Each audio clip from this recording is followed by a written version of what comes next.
Happy amazing Monday and welcome to Unleashing Happiness. I am your host, Cecilia Hendricks, and not surprisingly, I am super excited to be here and I'm super excited that you're here too.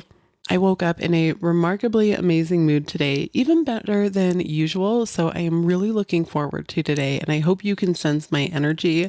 I just feel like this week and this day is going to be absolutely amazing in ways that I could have never imagined. And I love when I have those kind of feelings. I just wake up with like a new energy for the day. And I think some of it might be because I'm starting to change some of my daily morning habits. So I'm getting up and going immediately into movement for my body and using that paired with a meditation while I'm doing this movement for my body.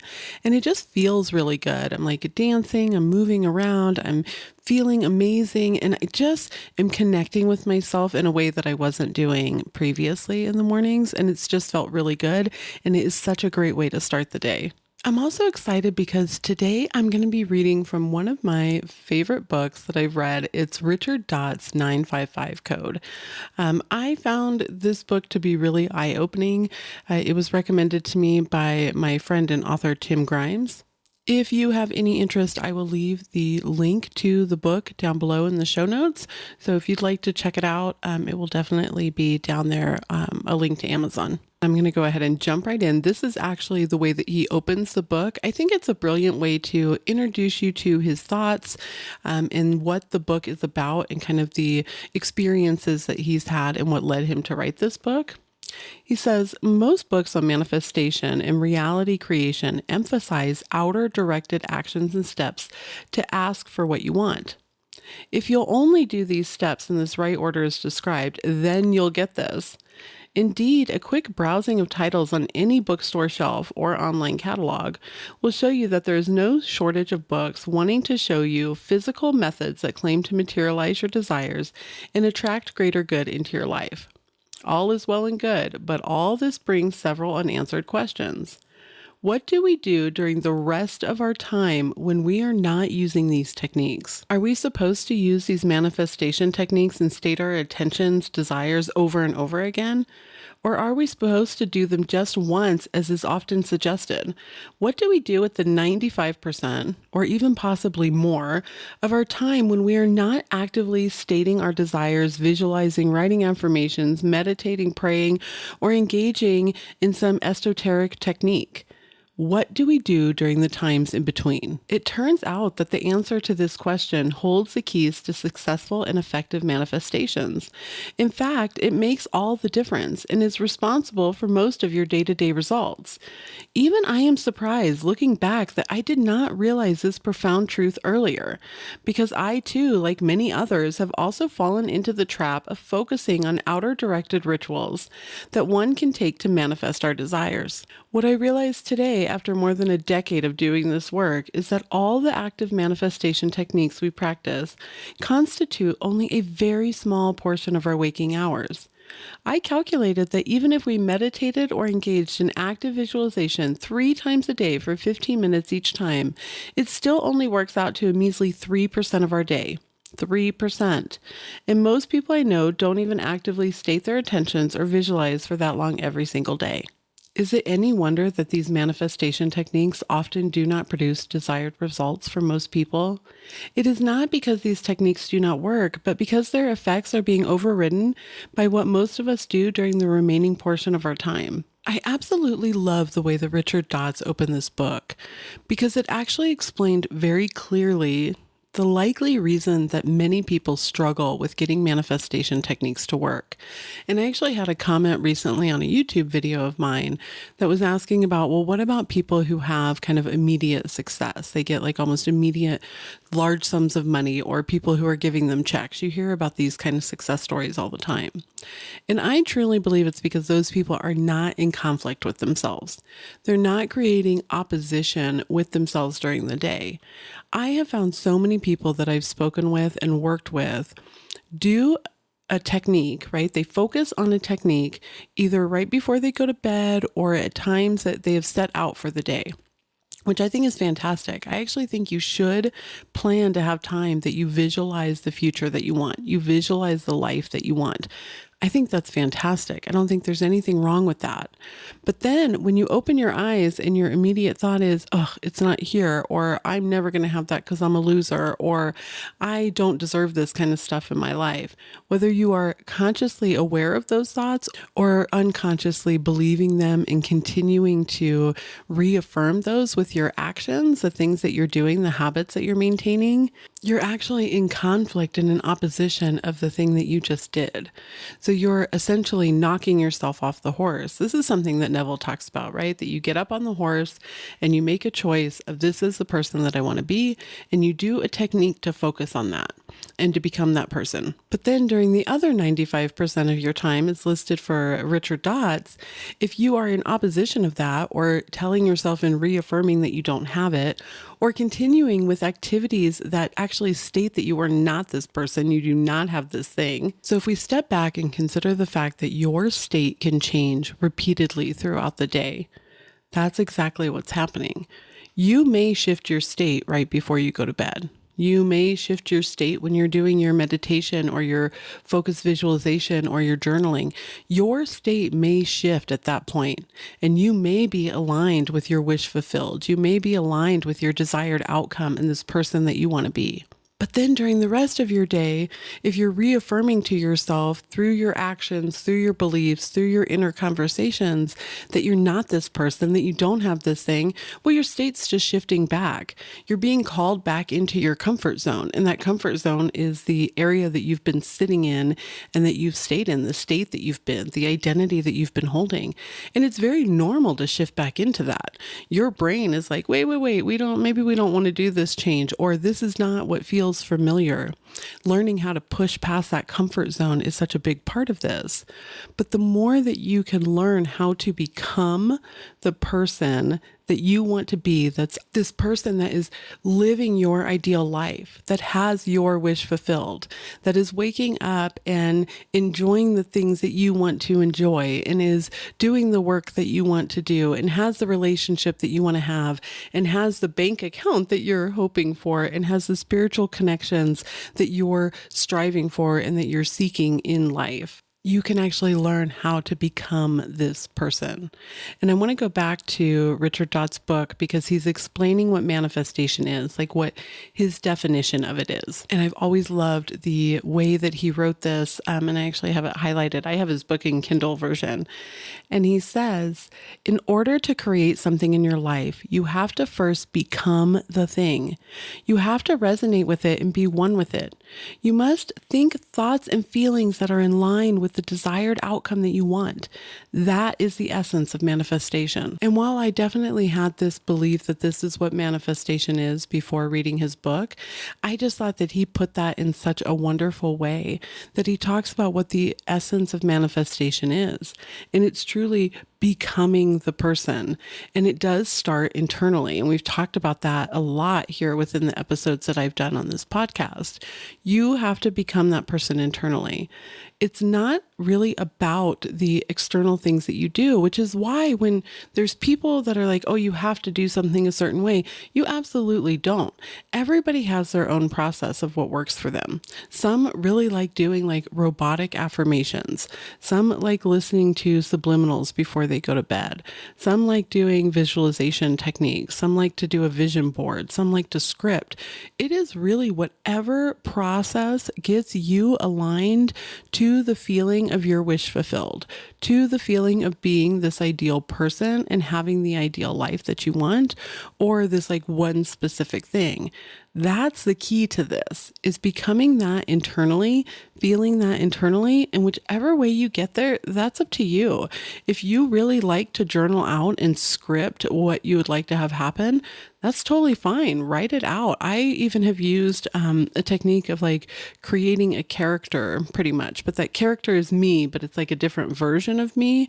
And I'll write out the way that I want myself to be within this story. And I'm able to really put myself into it. I enjoy communication. I enjoy talking and writing and thinking about stories and the way that it could play out. I have huge like ideas in my head of the way that things could end up. And I work on focusing on this like end outcome instead of how I would get there. And then I kind of look back at it am I aligned with that during the day? So if I write this amazing story about this version of me who is, living in a specific area and has this life that I want, and it's this amazing kind of royal version of myself, what do I do during the day that's aligned with that? Or am I in complete opposition? Am I talking to myself in a way that does not align to this story that I want? Because if the world is a play and the world is the stage, I get to decide what I'm going to do with it. I get to decide how I'm going to see the world, how I'm going to interact with it, how I'm going to dress, how I'm going to present myself, how I'm going to talk to myself, the way I'm going to feel about me and my body and my spiritual connections to God. I get to make those choices. Nobody else can make those for me. That is all internal. And I get to decide what I'm going to hold true and what I'm not going to hold true. If you listened to last week's episode on Wednesday, I talked about how each of us is special. And this ties back to that as well. We are each special because each of us has a different idea of what we want and the way that that would look and what that would feel like and how we would envision ourselves within that ideal life. And you should lean into that. So any technique that you use can work. That's why a lot of times people are like, well, this didn't work. And people will tell them, well, you just didn't try hard enough, or you didn't focus right, or you didn't do the visualization right. And that's baloney, because it's not about that. It's about aligning yourself vibrationally with this type of person that you want to be. And I know sometimes I talk a lot about Neville Goddard, and people say, oh, Neville didn't talk about vibrations. He actually did. And in some upcoming episodes, I'll find the quotes where he talks about them. It's not as direct as like an Abraham Hicks, but he definitely talks about it. And if you're becoming aligned with this person that you want to be, it is because you're a vibrational match. And you can use some other term for that, right? Like your wish fulfilled, alignment, whatever it is, becoming that person, embodiment. But when it comes down to it, it's tit for tat on the way that you want to talk about stuff. It's like saying law of assumption versus law of attraction, in my opinion. So getting caught up in that stuff is not really where I would recommend that you put your focus. I like to put my focus internally. Whatever word you want to use, that's up to you. Like I use God. Some people like to use life source. Some people use universe. And that's more than okay. I would really like to see within this community, the law of assumption type of community, that there is a dropping of this, mine is better than yours, I'm making sense, you're not. You just really need to find what resonates with you, because at the end of the day, you're changing how you see yourself internally. You need to figure out what makes sense for you. And that's why all of these different techniques can work or cannot work. It just depends on what works for you and what puts you into that state and into that identity, and then the way that you treat yourself during the day. And I think that's why robotic affirmations work for so many, is because you're telling yourself so much over and over and over and over. That's where your repeated focus is. Internally, you're continuing to focus on this robotic affirmation that is confirming who you want to be, this life that you want to lead. I'm going to go back to the book now and share the part where he's also talking about it being an inside job, how internally you become that person. And he says, it is always an inside job. Always, always, always. When you understand that it all happens on the inside, a very empowering and peaceful feeling comes over you. The day I realized that everything happened on the inside and that outer reality simply mirrored everything I felt or perceived on the inside, a saying that I had previously heard many times, I felt totally free. I knew in that moment that I could manifest absolutely anything I wanted, and it was an exhilarating feeling. For the first time in my life, I was free from other people's expectations, antics, and actions. I knew I could no longer be affected by them if I did not allow myself to be. At the same time, I was freeing other people from my expectations. They were free to be whoever they were, and I still accepted them wholeheartedly for what they were. When you realize all of these, you are indeed seeing through the eyes of the universe. I want to share a little personal note here that as I started to work on my own internal feelings, my concept of myself, my self-worth, and the way that I viewed myself, I have actually found that without doing direct focus on it, my perception of the way that other people treat me has completely changed. My expectation of what I expect from somebody in the way that they treat me has shifted. And it's not because I'm accepting bad behavior or I don't have people that are near and dear to me that treat me well, because the people who are near and dear to me love and respect me and treat me really well. It's the other ones that are maybe in passing that before I would be really offended by the things that they said or the way that they said them or some of the things that they would do. Like, let's say if it was a friend who didn't respond back to me, I would take that as like a knock on my own self-worth. And I really shifted this perspective. And I didn't realize it until I started filming the podcast, to be honest, and more content to share it with other people, that I was like, wow, my perception has completely shifted of this. My being offended and expectations of other people has completely changed now. And I just don't hold on to that same thing. And I'm able to release so much. If somebody lashes out or says something that I don't like, I just don't take it personally. I don't internalize that. And I was thinking about it for this episode and I was like, wow, it'd be really great if I could explain kind of a process that came into that so I could share out with others who are maybe struggling with feeling like people don't treat them respectfully or they don't like the behaviors that are directed towards them. And it really was such a slow process, and maybe not slow, but a subtle process that I don't even know that I could explain to you how I got there, other than the fact that my internal belief of myself, my self-worth, the love that I have of myself and my self-concept has just changed to the point that I just don't let that stuff bother me much. And it's not to say it never happens. Of course, I still believe that people are going to be rude or they're going to say things that are offensive. I just don't carry that with me. I don't focus on it. I don't pay attention to it. And it's not an active, like conscious thought of like, don't pay attention to that. I don't want to allow that into my, realm of understanding. It has nothing to do with that. It just naturally happens where I'm like, meh, okay, and move on, because I just don't have a need or a desire to focus on that. And because I'm so focused on other things that are wonderful in my life, that just does not affect me. It rolls off my back completely. And what this highlighted to me, and I'm hoping is highlighting to you as well, and I'm communicating this well, is that the more that you shift your own self-concept and the feelings of self-worth and self-love that you have, the less that these external things out in the world are going to bother you. And that's why people are often sharing, you need to improve your own self-concept. You need to improve the way that you feel about yourself and the love that you have for yourself and the worthiness that you see in yourself for being this really amazing, special person. And I just don't think that that message sometimes is very clear. And that's not on anybody who's sharing it, because I think they are sharing the right message. You need to love yourself. You need to see yourself as wonderful. And that sometimes can be really, really difficult. And it can feel like it's a frustrating cycle when you're maybe feeling down or you're feeling like you're in a depressive state and you're not sure how to get out of it. It's like, how am I supposed to love myself? I don't even like what's going on in my own mind. And that can be so overwhelming, but there is an answer out of it. And the slower that you work on these like small steps to do things for yourself, to show up for yourself, you're showing yourself little by little that you are worthy of love. You are worthy of the attention. You do deserve to give yourself that time. And that's such a huge part of this too, right? Is that you deserve the time for you to take care of yourself. You are more than deserving of that attention from you, and you are more than deserving of you taking that time no matter what else is going on in your life. Whether you have a spouse that is ill, whether you have a child that you're having to care for, whether work is overwhelming, you still are deserving to have time for you, that you focus on yourself, taking care of you, loving you, and showing yourself that you are worth that type of attention. You are worth showing up for. And I feel very strongly about this because I've heard people say, well, I just don't have the time to give to myself.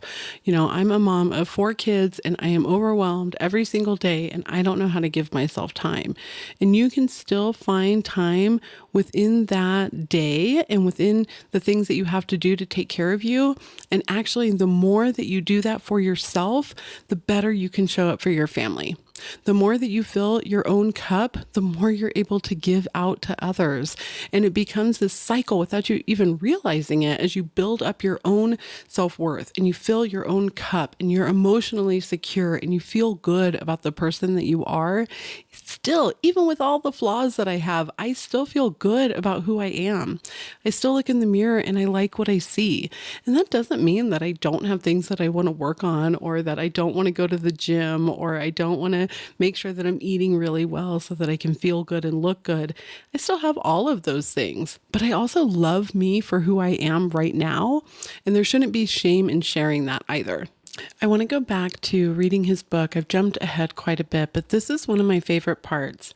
Wherever you are on the path right now, rest in the assurance that even if you feel totally lost or clueless, there is still that larger part of you that is gently guided and nudging you in the right direction. All you have to do is listen to that one a little bit more. And that's exactly what I did. I listened to my inner self that one little bit more. The final time I came back to these teachings, I sat down and really examined all of it logically. I reasoned that I had done all the outer directed actions a person could humanly take. I also reasoned that I had all the technical knowledge on that subject that anyone could possibly have. So what was missing? That was when I finally realized that there have been certain aspects of these teachings that I was neglecting. For one, I could not give up my worrying. I had convinced myself repeatedly that it was all right to worry, since I was doing all these very positive actions on the outside. In other words, I had totally neglected the 9-5 and the 9-5-5 code.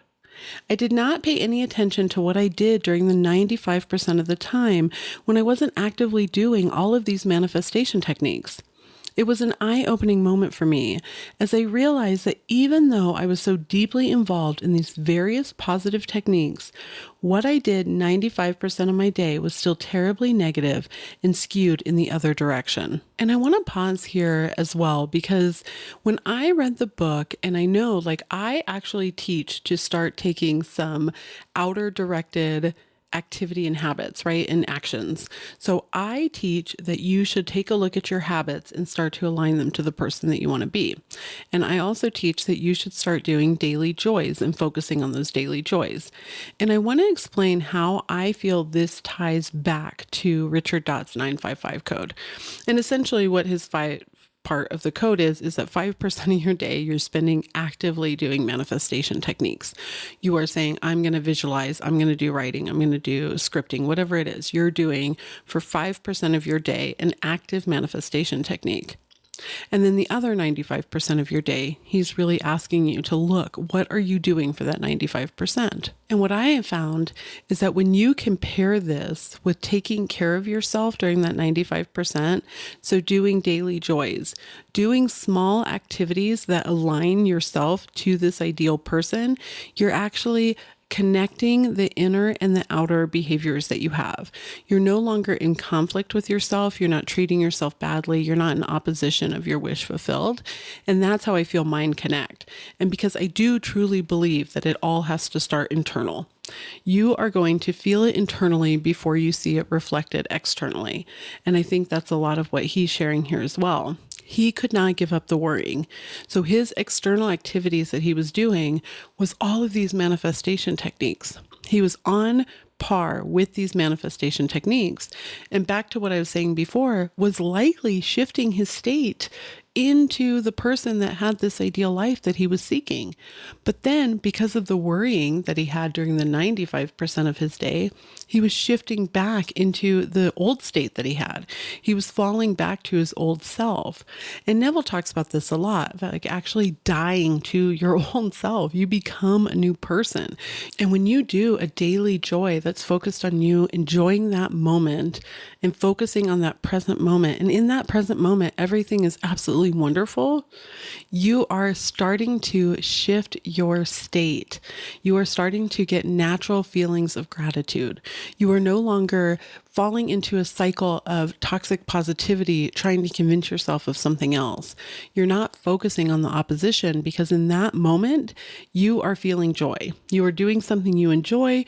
You are having sensations physically and mentally and emotionally that you enjoy and that feel good. And that's the way that you can actually pair these together. So when he talks about his external, it is techniques, like actual manifestation techniques.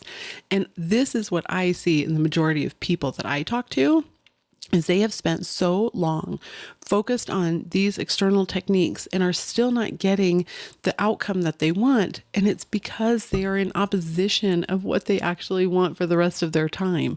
They're just constantly going back and forth. It's like a ping pong ball that's going back and forth. Here I'm on the state of my wish fulfilled and everything is fantastic. But then something happens during my day and my emotional reaction to it is so great that I shift my state back. Something else that I love about his book is he talks about stuck points and how you can find yourself stuck. And I'm not really going over a lot of those for this episode, but I did want to kind of highlight them before I read this next section of the book.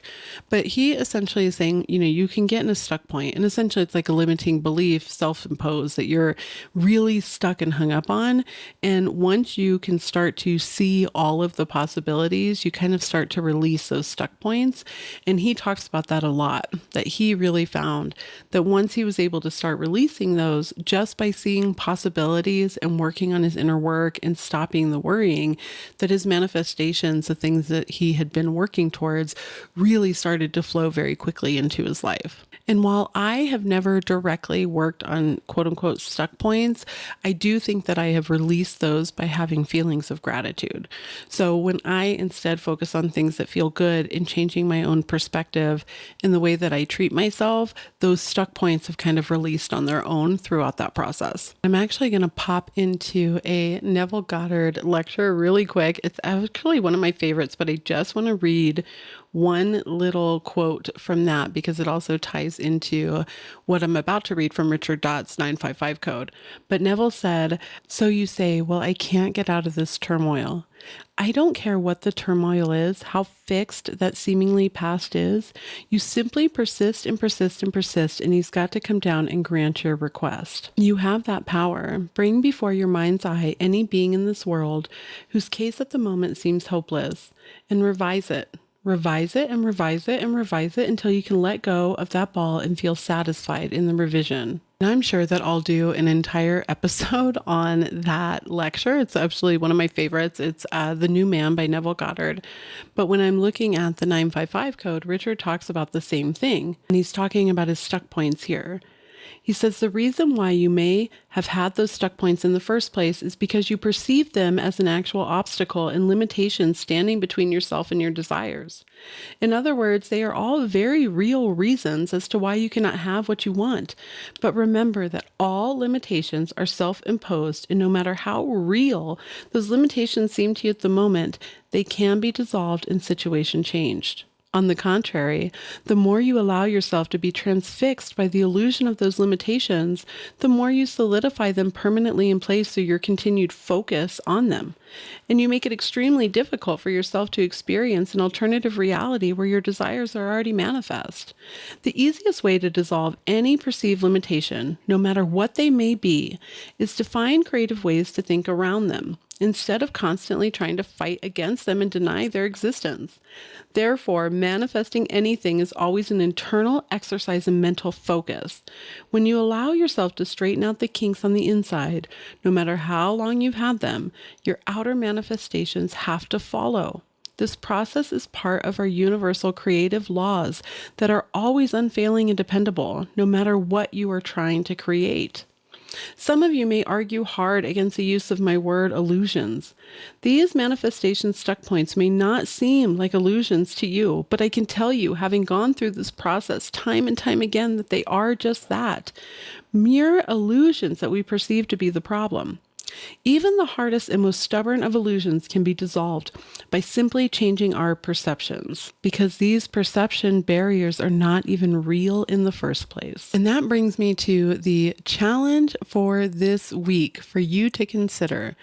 I want you to start challenging your own limitations, to start questioning your own perceptions of an event. What can you actually change? How can you change your focus so that you can spend more of your time seeing the possible amazing solution outcomes versus the things that are standing in your way? That if you started to look at all of your limitations as mere illusions and not to a delusional level that you are acting out in a way as if this is already existing. Like, in other words, if you're doing wealth, you are not going to go out and just spend all of your money or max out your credit cards because you have plenty of money in the bank, quote unquote, for a delusion. That's not the point, because that actually creates conflict. If you go out and do that, you're creating additional conflict within yourself, because internally you're going to say, oh my gosh, I can't believe I'm doing this. What's going to happen if this doesn't work and now I have no money? So instead, you're just going to start to challenge some other pieces of it. How can you treat yourself that you are a person that money is always flowing in? How can you release some of the worry that you have? What are those perceptions of the blocks that you have?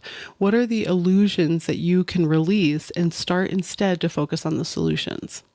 So this is the key of this week. And on Wednesday, I'm going to talk about how to make these ideals, like the 9-5 of the 955 code, be more part of your life. How can you just become more of that person? And that's going to be the episode on Wednesday, is actual step-by-step techniques that you can do to say, here is how I become that person. Here's the things that I can do within my day to let go of worry, to feel better, to love myself more, and to increase my self-worth. So I hope you have an absolutely beautiful rest of your day. As always, if you have any questions, feel free to shoot me an email. It is unleashinghappiness@ceciliahendricks.com.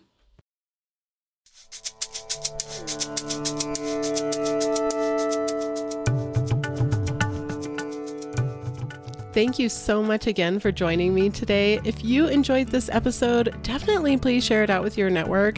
That is truly one of the best compliments that you can give me. And if you have a moment, if you could please rate and review the episode, that definitely helps me get out to more people.